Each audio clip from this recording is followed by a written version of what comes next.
So Glenn, I'm really interested, I know we've talked about this a lot, I'm sure other people are, is what made you start Sander Engineering? Well, I had basically a passion to improve some of the parts in circle track racing. We never had aluminum front hubs. We never had tubular torsion bars.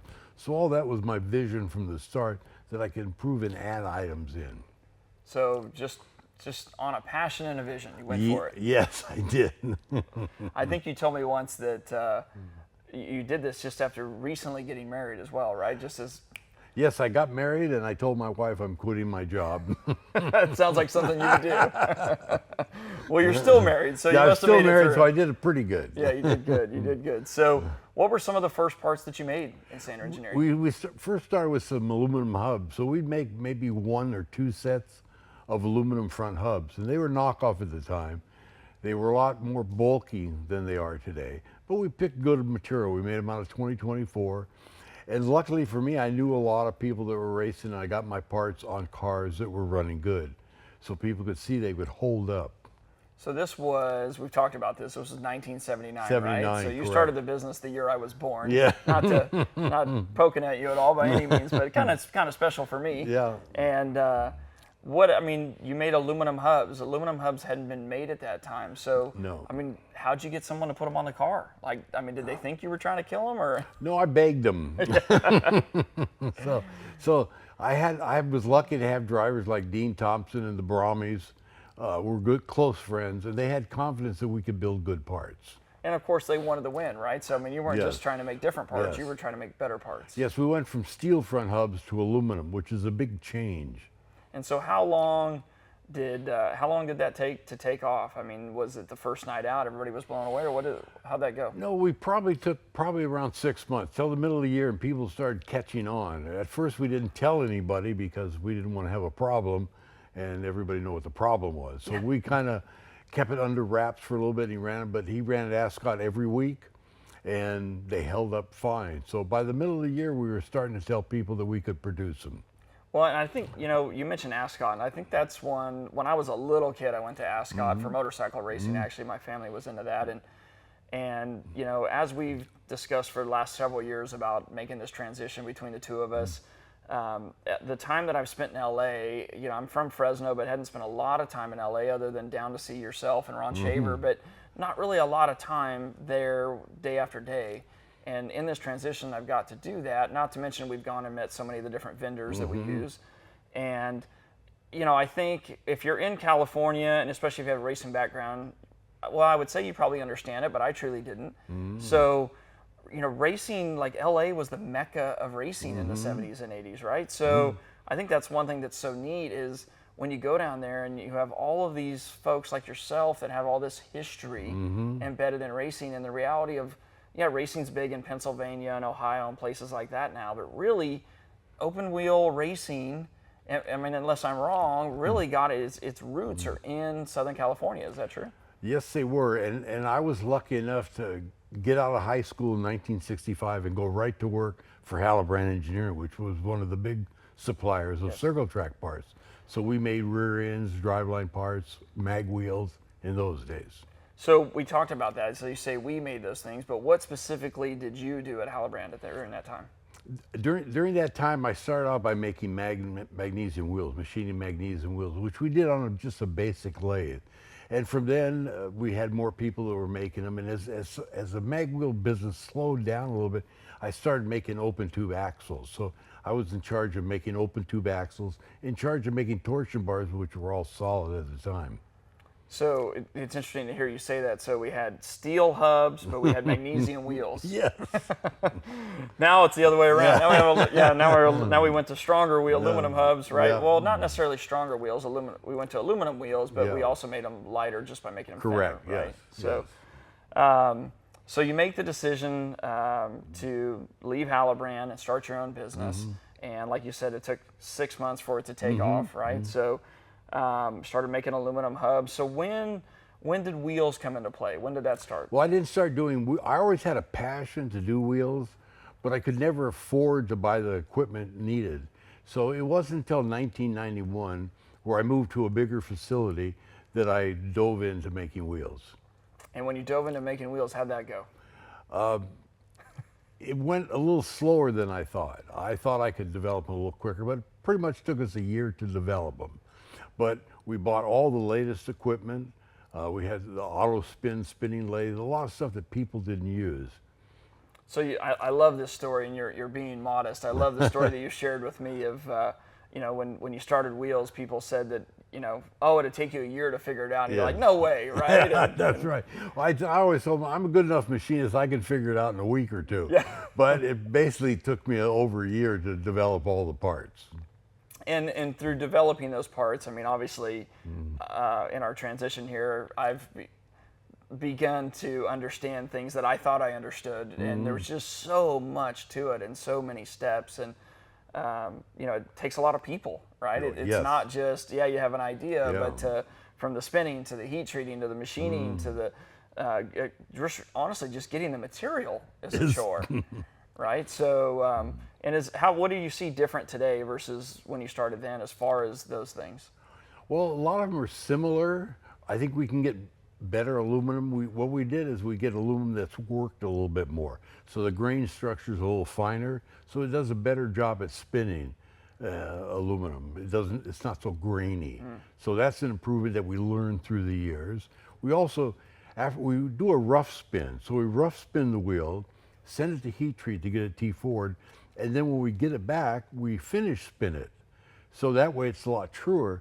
And then we artificially T6 them. So we send them back and they'll T6 them, which gets the hardness for the wheel. Gets that hardness and gets Yeah. that ultimate strength, right? Yeah. So, yeah, I've just been absolutely impressed with, you know, as I'm learning through everything here and being hands-on and with the team that we've put together here, just all the different steps and the details. And what I've always admired about you is, you know, I was a customer for 25 years, is there was never a corner cut. You know, I grew up, my stepfather was a machinist, so I grew up in that background of, you know, nothing I did was ever good enough for him because it was never perfect enough, you know, and I mean that in a loving way. It taught us though what that meant. And I remember when I got into sprint car racing, and you know, he told me, look, you go find the best stuff. And he, you know, the internet wasn't really a thing at that point. You just had to know. And you know, we could go to a sprint car race and he'd say, that wheel right there, that's the nicest made wheel, and that was a Sander wheel.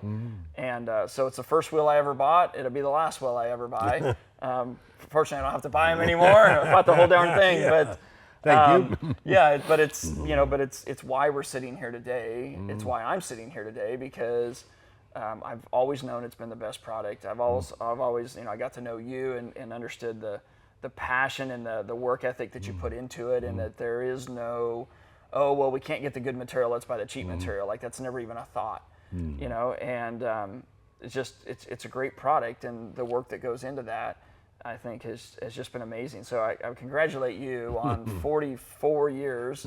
I'm telling people how old I am now, but 44 years of just, you know, making excellent products, and I'm so thankful and grateful that you took a chance on me to trust me with your baby. You know, I know that this is not only a business that you built, but it's your name. It's you and your family's name, and to entrust me with that is really an honor for me, and I think for our entire team that we've put together at Sander. We appreciate what you've done. We're very honored to be able to carry on that legacy and continue to make the finest product on the market any way we know how. Yes. You know, and I'd like to say we're going to make it better. I don't know if we can. Yeah, I think you've made a great product for years, but we're going to do our best. My philosophy is always, the best parts aren't good enough for racing. So you're always making improvements. Always. Yeah, and I share that philosophy, and you get up every morning, what can we make better today? Exactly. I tell my kids that all the time. Make something better. I don't care what it is. I don't care if you get to school 2 minutes earlier. I don't care if you sharpen your pencil a different way today. It doesn't matter. Like, make something better today. Yes. So we share that mentality. So thank you, Glenn. Thank you for your trust in me. And we're really excited to carry on the Sander legacy, and glad to hear a little bit about the history of it and where our roots came from. And we'll see where we're going from here. Yes, I couldn't have handed it into any better hands. Well, thank you. Appreciate that. Let's talk a little bit about what our plans are together with this. You know, I think a lot of people are asking. You've been really big in the drag race market over the last several years, and not as big as you once were in the sprint car market. And then, of course, my background is in the open wheel and mainly sprint car side. So, you know, the questions come in of, oh no, is it not going to be drag racing anymore, right? So I think it's really important for people to hear what our plans are and where we're headed with this thing. Well, luckily for me, I see you have the same vision that I had when I first started. So I was always a drag racer that made sprint car parts, but I always wanted to make drag racing parts. So when I finally got started on making sprint car parts, I always had in the back of my mind to make drag racing parts. And when I started to make sprint car wheels, then I thought, I'm going to start making some drag wheels. So you're lucky because you built quite the team here already. They understand drag racing and they understand circle track racing. So I don't think there's anything that they can't answer. Well, let's hope so. That's definitely the plan. So yeah, it's interesting you say that. You were a drag racer making sprint car parts, and here I am, a sprint car driver now making drag race parts, right? So, and I'm excited about that. You know, I've got a lot of relationships in the drag racing world, and I like learning new things, right? And so love the speed, love the sport. Always been a huge fan, and so it's exciting for me too to do two things. One, learn the drag racing world and be able to be engaged and involved in that market. And then also, you know, I think over the last maybe 5 to 6 years, your presence in the sprint car market and open wheel and midget and even the micro market has not been as big as it once was. So, you know, my physical presence right now is still in the sprint car world. Relationships in the midget world, and then my son and my nephew are in the micro world and have relationships there too. That's my roots. That's where I came from. So, you know, I'm excited to cover all of the markets, and that's why we put the team together that we did. You know, and of course, my key, like I've told you from the start, my key is to carry on your legacy and taking what you started and what you've built and just doing everything I can to take it to the levels that I envision, that you envision, and like we talked about, we share that vision, right? Yeah, correct. And plus, I think what's going to be good, not only do you put a good team together, but you're putting a lot of money and equipment. We're trying to get a little more automated. We're trying to speed everything up so we can keep our price competitive in both the sprint car market and the drag racing market. Well, exactly that, and both price and also availability, right? So there's been some availability things over the last several years of trying to keep up, and of course, you know, we're all tired of hearing about COVID and pandemic, right? But things got hard to get, and so that has been a focus since we made this transition in January. I think that's why we were kind of quiet about it, because I knew that we needed to build inventory, and you can't sell what you don't have, and so, you know, we've worked hard to build that inventory to over 5,000 wheel halves in stock now. And like I shared with you on day one, like the world's used to Amazon, right? We got to be able to order today, ship tomorrow, and maybe even ship today, right? So we've really worked hard to get to that point. I feel like between the team that we've put together and our ideas and also the vendors that we work with, that you built relationships with, and I've gotten to know now, we got a great team. And like anything in racing, you got to have a great team. Correct. You know, I saw something that Rico Abreu asked today about what are the 3 most important things in racing, and I didn't answer back. It's kind of interesting to see some of the answers that come out, right? And they go instantly to motors and tires, and you got to have a team. Yes. Without a team, you don't have anything. Yes. And so that's why we focused on that. You had a great team. We're building on that team now. And, you know, to answer everybody's questions, we're not going anywhere. We're not leaving anything. Drag racing, open wheel racing, torsion bars, components.